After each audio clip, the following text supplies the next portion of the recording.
जो लोग बुद्धिमान हैं वह यह जानते हैं कि शब्द हथियार की तरह होते हैं जिनसे किसी को भी बचाया जा सकता है या किसी को भी मारा जा सकता है। अब आप सोच रहे होंगे कि शब्दों से किसी को मारा कैसे जा सकता है, तो जरा सोचिए, ज्यादातर आत्महत्याओं के पीछे किसका कारण होता है? किसी के पति ने कुछ कहा, किसी के पिता ने कुछ कहा और उन लोगों ने आत्महत्या कर ली। यह आत्महत्या किसके कारण हुई? वह पीड़ित के मन को इतना दुखी कर गए कि उसके मन से वह दुख सहना और ज्यादा बर्दाश्त करना नामुमकिन हो गया और इसी वजह से उन्होंने आत्महत्या कर ली। ऐसे ही आपके शब्द किसी को नया जीवन प्रदान कर सकते हैं। जब कोई आदमी उदास होता है या दुखी होता है तो आपके शब्द उसमें एक नया जोश, एक नया उत्साह भर सकते हैं और एक हारा हुआ आदमी अपने जीवन में एक नई शुरुआत कर सकता है, सिर्फ शब्दों के माध्यम से, हमारी वाणी के माध्यम से। तो अब तक आप यह तो समझ ही गए होंगे कि हमारे शब्द हमारे जीवन को किस तरह निर्धारित करते हैं। शब्दों में कितनी ताकत होती है और किसी से बात करते वक्त हमें कितनी सावधानी से अपने शब्द बोलने चाहिए। आज जो बौद्ध कहानी मैं आपको सुनाने वाला हूं, उसमें आपको सीधे तौर पर कुछ ऐसे तरीके पता चलेंगे, कुछ ऐसी परिस्थितियां पता चलेगी जहां पर आपको हमेशा चुप रहना चाहिए। कुछ परिस्थितियों में अगर आप कुछ नहीं बोलेंगे तो वही आपके लिए सबसे ज्यादा बेहतर होगा। इससे पहले कि आप इस कहानी में खो जाएं, इस चैनल को सब्सक्राइब जरूर कर लें। तो चलिए कहानी शुरू करते हैं। एक बार की बात है, एक युवा लड़का एक बार एक बौद्ध भिक्षु के पास पहुंचा। वह काफी परेशान लग रहा था और उसने बौद्ध भिक्षु से जाकर पूछा कि हे महात्मा, मैं अपने आप से परेशान हूं, अपने आप से दुखी हूं।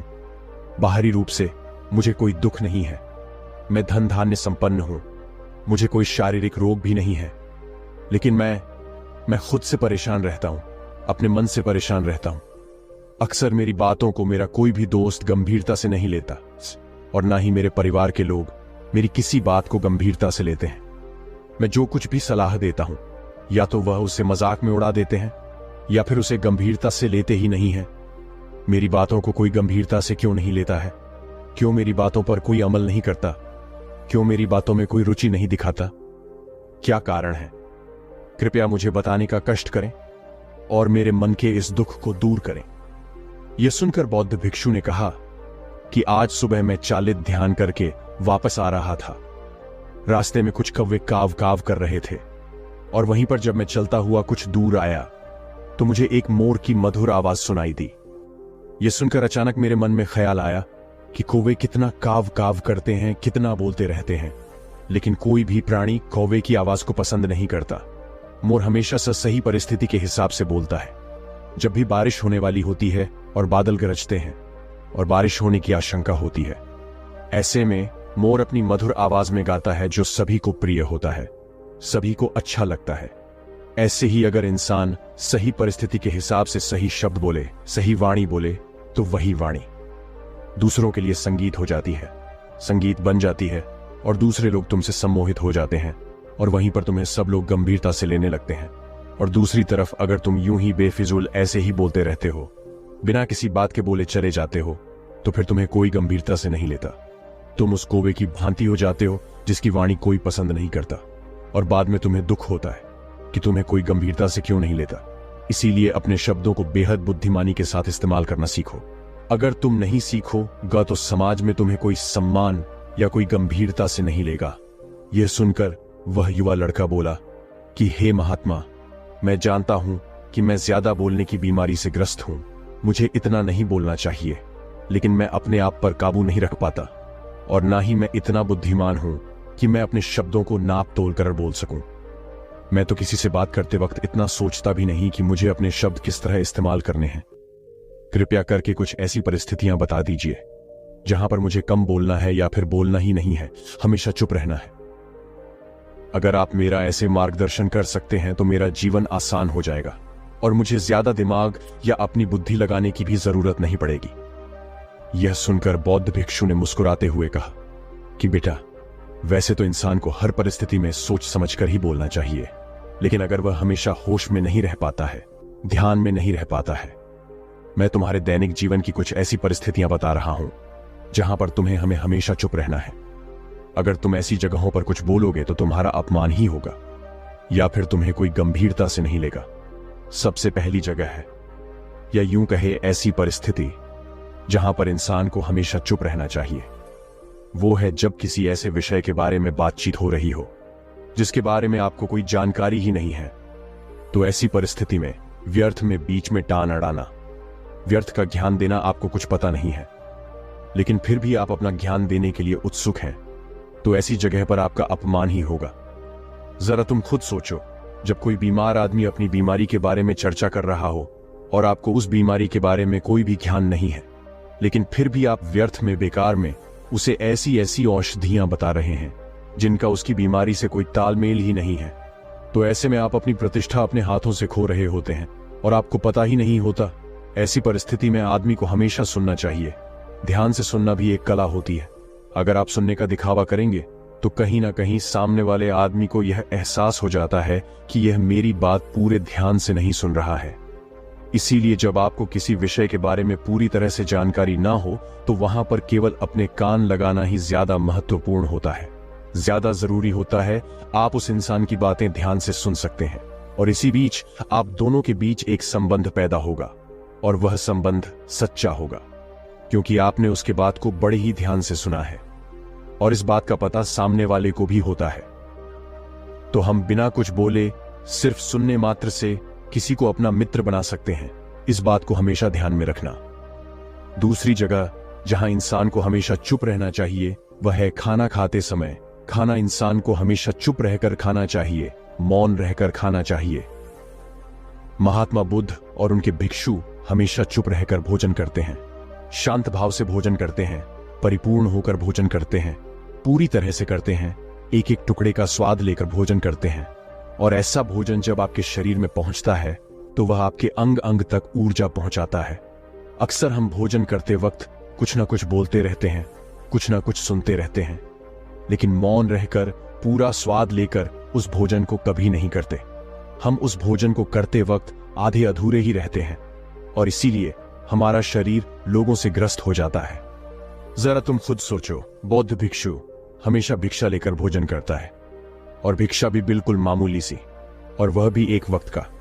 तो एक वक्त भोजन करने के बाद भी वह इतने स्वस्थ रहते थे, इतने उत्साह जोश और आनंद से भरे होते थे। और हम तो इतना खाना खाते हैं, इतनी सारी भोजन की सामग्री हमारे लिए उपलब्ध होती है, लेकिन हमारे शरीर में कोई ऊर्जा नहीं होती। इसका सबसे बड़ा कारण होता है कि हम अपना भोजन होश में नहीं करते हैं, परिपूर्ण होकर नहीं करते हैं, मौन रहकर नहीं करते हैं। इसीलिए अपना भोजन हमेशा मौन रहकर ही करो। तीसरी जगह जहां पर अगर आपने चुप रहना सीख लिया तो इसका मतलब यह है कि आपने अपने ऊपर विजय हासिल कर ली। जी हां, गुस्से में शांत रहना या चुप रहना इतना आसान नहीं होता है। अक्सर हम गुस्से से भरकर कुछ ऐसे शब्द या अपशब्द बोल जाते हैं जिसका पछतावा हमें हमेशा रहता है, लेकिन जुबान से निकला हुआ शब्द वापस नहीं हो सकता। उस शब्द को मिटाया भी नहीं जा सकता। अब वह जिंदगी भर हमारे दामन से जुड़ चुका है और वह गुस्से में बोला गया। अब शब्द हमारे मन को समय समय पर बेचैन करता रहता है, दुखी करता रहता है, लेकिन गुस्से के वक्त चुप रहना सीखना भी एक बहुत बड़ी कला होती है। गुस्से में आदमी का अपने ऊपर काबू कहां रहता है, अपनी इंद्रियों को वश में कहां रख पाता है। इसीलिए इस कला को आप तभी सीख सकते हैं जब आप गुस्सा भी होश में रहकर कर पाएं। जब भी आपको गुस्सा आए, आपके दिमाग में सिर्फ एक ही बात आए कि मुझे चुप रहना है, मुझे किसी से कुछ गाली गलौज नहीं करना है, किसी को कोई अपशब्द नहीं बोलना है। और जब यह विचार गुस्से के साथ जुड़ जाता है और धीरे धीरे यह आदत बन जाता है, तो आप अपने गुस्से को भी काबू में करना सीख जाते हैं। जब भी कभी गुस्सा आए तो किसी को कुछ बोलने की बजाय कुछ शारीरिक व्यायाम करना शुरू कर दो। उछलना, भागना, दौड़ना, जिम करना, कुछ भी आप ऐसा व्यायाम कर सकते हो जिसमें आपका शरीर थक जाए। आप पाएंगे कि जब आपका शरीर थक जाता है तो आपका मन भी शांत हो जाता है। आपने उस गुस्से की ऊर्जा को एक सकारात्मक रूप दे दिया। और यही बुद्धिमान व्यक्ति की पहचान होती है, जो दूसरों के तानों से भी अपना घर बना लेता है, अपनी कामयाबी के रास्ते निकाल लेता है। वही सच में बुद्धिमान आदमी है। जो जहर को भी दवा बनाकर इस्तेमाल करना सीख जाए, वही असली बुद्धिमान होता है। चौथी जगह जहां आप चुप रहेंगे तो आपके लिए वही सबसे ज्यादा बेहतर होगा। जब चार लोग आपस में बैठकर बातें कर रहे हो, कोई बैठक कर रहे हो, तो वहां पर जब चार लोग बात कर रहे होते हैं तो चारों लोग एक साथ तो बात कर नहीं सकते। एक बार में एक व्यक्ति बोलेगा और तीन सुनेंगे, तभी वह बैठक कामयाब हो पाएगी। तभी वह चर्चा सही रूप में आगे बढ़ पाएगी। लेकिन अगर कोई आदमी ऐसा बैठा हुआ है जो बीच में ही दूसरे की बात काटकर अपनी बात को ऊपर रखना चाहता है, तो ऐसे में वह चर्चा या वह बैठक आपको कहीं नहीं पहुंचाएगी और चारों लोगों के बीच आप सबसे मूर्ख कहलाओगे। अगर आपको अपनी बात कहनी है तो सामने वाले को अपनी बात पूरा करने दो, उसके बाद अपने विचार रखो। यही एक भद्र पुरुष या फिर कहे अच्छे आदमी की पहचान होती है। और आखिरी जगह, अगर हमारे माता पिता हमें कुछ कह देते हैं, हमारे बड़े बुजुर्ग हमें किसी बात पर डांट देते हैं या हमें थप्पड़ भी मार देते हैं, तो ऐसी जगहों पर आपका चुप रहना ही उनके प्रति सम्मान दिखाएगा, उनके प्रति आदर का भाव व्यक्त होगा।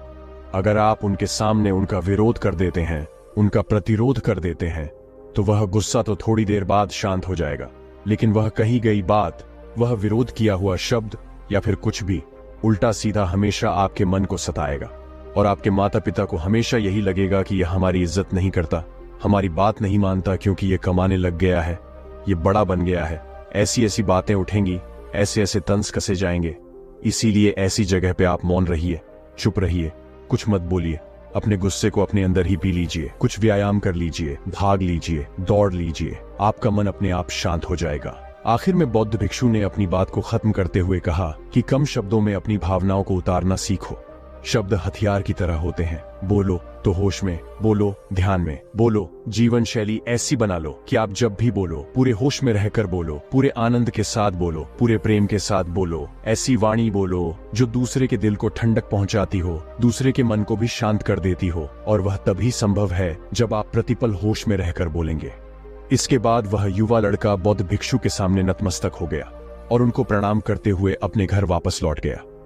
उम्मीद करता हूं कि यह कहानी आपको जरूर पसंद आई होगी। पसंद आई हो तो अपने दोस्तों के साथ शेयर जरूर करें और चैनल पर नए हैं तो चैनल को सब्सक्राइब जरूर करें ताकि वीडियो आपके पास पहुंच पाए।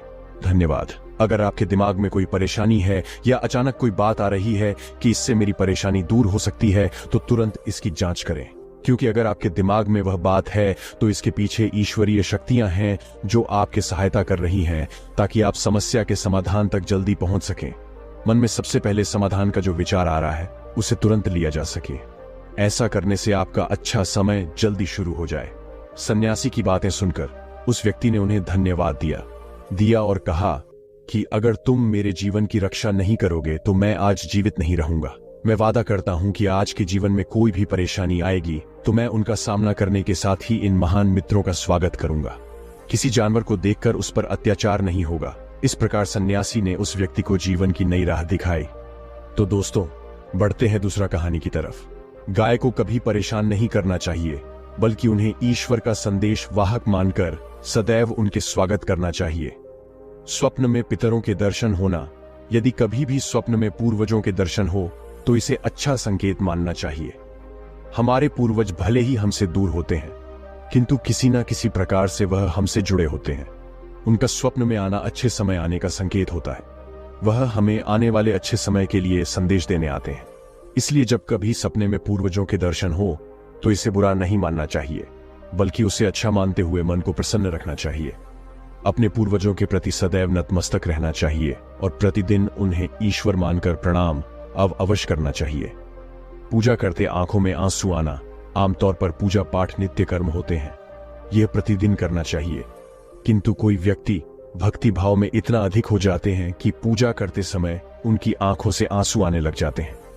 यह ईश्वर का सबसे अच्छा संकेत होता है कि अब अच्छा समय शुरू होने वाला है। यदि आपके साथ इस प्रकार का कुछ भी हो रहा है तो ईश्वर को धन्यवाद देना चाहिए। ईश्वर स्वयं आपसे जुड़ना चाहते हैं, तभी उन्होंने आपका हृदय में इस प्रकार की भक्ति भावना भर दी है कि जब आप पूजा पाठ करने जा रहे हैं तो आपको भावनाओं महसूस हो रही हैं और आंखों में आंसू आ रहे हैं। इसे अच्छा संकेत मानना चाहिए। साथ ही ईश्वर में और अधिक मन लगाना चाहिए। कठिन समय में साधु संतों के दर्शन, कभी जीवन में बहुत अधिक कठिनाई का समय हो और साधु संतों के दर्शन हो रहे हैं, तब इस समय को अच्छा संकेत मानना चाहिए। साधु संत बड़े ही प्रतापी होते हैं और उनका ईश्वर के साथ गहरा संबंध होता है। वे ईश्वर के प्रतिनिधि के रूप में कार्य करते हैं। उनके दर्शन होने पर उन्हें प्रणाम करना चाहिए। उन्हें भोजन इत्यादि कराकर सदैव उनके सामने नतमस्तक रहना चाहिए। जब कभी उन्हें देखना चाहिए तो प्रणाम अवश्य करना चाहिए। उनके प्रति विनम्रता अच्छे समय को जल्दी लेकर आती है।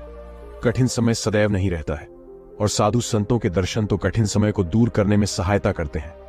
इसलिए जब कभी साधु संतों के दर्शन हो तो ईश्वर को धन्यवाद देते हुए उनका स्वागत करना चाहिए। अचानक से रास्ते मिलना, कई बार व्यक्ति जब कठिनाई में होते हैं तो उन्हें कोई रास्ता नहीं सूझता है, किंतु जब वह पूजा पाठ इत्यादि करते हैं अथवा पुण्य कर्म करते हैं तो ईश्वर उन्हें अवश्य रास्ता दिखाते हैं। तब सन्यासी ने कहा कि तुम अच्छे समय के संकेत का स्वागत इस प्रकार करते हो। वह व्यक्ति चौंक गया। उसने कहा कि चिड़ियों का और अच्छे समय का क्या लेना देना। सन्यासी ने कहा कि जाओ, पहले यह कार्य करके आओ। प्रतिदिन द्वार पर जो भी चिड़िया आए उसे दाना डालना और 1 सप्ताह बाद मुझे यहीं पर मिलना। उस व्यक्ति के पास कोई और विकल्प नहीं था। उसने सन्यासी की बात मान ली और घर वापस चला गया। अब जब कभी उसके दरवाजे पर चिड़िया आती तो वह उन्हें दाना देने लगता। इस प्रकार लगभग 1 हफ्ते तक यह कार्य करने के बाद उसे लगने लगा कि उसे कुछ अच्छे समाचार प्राप्त हो रहे हैं। शायद अब उसका जीवन बदलने वाला है। 1 सप्ताह बाद जब वह सन्यासी से मिला, उसने कहा कि उसने चिड़ियों को दाना देना शुरू किया। अब उसे कुछ अच्छे समाचार मिलने लगे। सन्यासी ने उस व्यक्ति को समझाते हुए कहा, कई बार व्यक्ति अपनी परेशानी और अपने गुस्से में अपने जीवन में आने वाले अच्छे संकेतों को स्वयं से दूर कर देते हैं। जीवन में कुछ ऐसी आकस्मिक बातें होती हैं जिनके प्रभाव से यह पता चलता है कि जीवन में अब अच्छा समय आने वाला है। उस व्यक्ति ने कहा कि अब आप मुझे बताइए कि अच्छे समय के क्या संकेत है। सन्यासी ने बताना शुरू किया। उन्होंने कहा कि पहला संकेत चिड़िया, गौरिया इत्यादि का द्वार पर आना। 1 सप्ताह तक चिड़ियों को दाना देने के बाद तुम्हें यह समझ में आ गया होगा कि उनका हमारे जीवन में कितना महत्व है। दरअसल चिड़िया ईश्वर की प्रिय होती है। ये छोटे जीव बहुत ही निर्दोष होते हैं। जीवन में जब भी कुछ अच्छा होने वाला होता है तब ईश्वर उन्हें संदेशवाहक के रूप में मनुष्य के द्वार पर भेजते हैं। यदि मनुष्य उनका स्वागत अच्छे से करते हैं, उन्हें दाना पानी देते हैं, तब अच्छा समय जल्दी आता है। लेकिन यदि मनुष्य उनके साथ खराब व्यवहार करे तब अच्छा समय भी दूर चला जाता है। इसलिए हमेशा दरवाजे पर चिड़िया आए तो उसका स्वागत करना चाहिए। गाय का द्वार पर आना। गाय एक ऐसी जानवर है जो हमें दूध देती है। इस दूध को देवता अमृत समान मानते हैं। वेदों और शास्त्रों में गायों की पूजा का भी विधान है। कहा जाता है कि जब कभी घर में रोटी बनती है तो पहली रोटी गाय को समर्पित करना चाहिए। जब कभी घर के आसपास गाय दिखाई दे तो उसे अच्छा संकेत मानते हुए रोटी अवश्य खिलाना चाहिए। गाय ईश्वर को प्रिय होती है। जो भी मन से गाय की सेवा करते हैं, ईश्वर उनके ऊपर प्रसन्न रहते हैं। आखिरकार लगातार परेशानी झेलते हुए जब उसकी हिम्मत टूट गई, तब एक दिन उसने निर्णय ले लिया कि अब वह इस जीवन को समाप्त कर देगा। वह अपना घर छोड़कर गांव से बाहर चला गया और नदी को देखते ही उसमें छलांग लगा दी। लेकिन यह क्या? 2 सन्यासियों ने उसे नदी के पानी से बाहर निकाल दिया। दरअसल जब वह नदी में छलांग लगा रहा था, वहां पर एक सन्यासी और उनके 2 शिष्य बैठे हुए थे। उस व्यक्ति को नदी में छलांग लगाता हुआ देखकर सन्यासी ने अपने शिष्यों को आदेश दिया और उस व्यक्ति को पानी से बाहर निकाला गया। पानी से बाहर आते ही वह व्यक्ति सन्यासी के ऊपर चिल्लाता। उसने कहा कि आपने मेरी जान क्यों बचाई? मैं जीवित नहीं रहना चाहता, मुझे मरना ही होगा। सन्यासी ने उसे समझाते हुए कहा कि यह जीवन बहुत मूल्यवान है, तुम इसे इस प्रकार क्यों व्यर्थ कर रहे हो? आखिरकार जब समय पूरा हो जाएगा तब तुम्हें यह धरती छोड़कर जाना ही है। उस व्यक्ति ने कहा कि मैं अपने जीवन की परेशानियों से तंग आ गया हूं। मुझे समझ में नहीं आता है कि मेरा अच्छा समय कब शुरू होगा। मेरे जीवन में सब कुछ बुरा बुरा होता है। मैं लाख प्रयत्न करता हूं, फिर भी सफलता नहीं मिलती है। सन्यासी ने कहा कि मैं तुम्हारी सहायता करूंगा। तुम सबसे पहले आत्महत्या करने का विचार अपने दिमाग से निकाल दो, क्योंकि यह सबसे बड़ा पाप है। जो व्यक्ति आत्महत्या करते हैं उन्हें कभी मुक्ति नहीं मिलती है। तुम्हें क्या लगता है तुम आत्महत्या कर लोगे तो तुम्हारी परेशानी खत्म हो जाएगी? कभी नहीं, बल्कि आत्महत्या से तुम कायर सिद्ध होते हो। उस व्यक्ति ने कहा कि हे सन्यासी, आप बहुत ज्ञानी हैं, कृपया करके मुझे कोई मार्ग बताइए। मुझे यह बताइए कि मेरा अच्छा समय कब आएगा और इसके संकेत क्या क्या है। सन्यासी ने कहा कि मैं तुम्हारी सहायता अवश्य करूंगा, किंतु उससे पहले तुम्हें मेरे कार्य करने होंगे। मैं तुम्हें जैसा जैसा कहता हूं तुम्हें मेरी बात माननी होगी। उस व्यक्ति ने कहा कि आप जो भी कहेंगे मुझे सब मान्य है। आप ये बताइए कि मेरे जीवन में अच्छा समय कब आएगा और इसके संकेत क्या है। सन्यासी ने कहा कि पहले मेरी बात सुन लो। व्यक्ति ने कहा, ठीक है, मुझे बताइए। सन्यासी ने कहा कि यदि तुम चाहते हो तुम्हारा अच्छा समय जल्दी आए तो प्रतिदिन चिड़ियों को दाना डालना। उस व्यक्ति ने मुंह बनाते हुए कहा, यह किस प्रकार का कार्य है? मुझे तो चिड़िया पसंद नहीं है। यदि वह मेरे द्वारा पर आए तो मैं उन्हें भगा देता हूं। दोस्तों, गौतम बुद्ध की शिक्षा हर किसी के जीवन को नई दिशा दे सकती है। अगर आप भी इसे मानते हैं तो कमेंट्स में नमो बुद्धाय लिखना मत भूलिए। इस कहानी को अंत तक सुनिए और वीडियो के साथ बने रहिएगा। तो अब इस कहानी की शुरुआत करते हैं।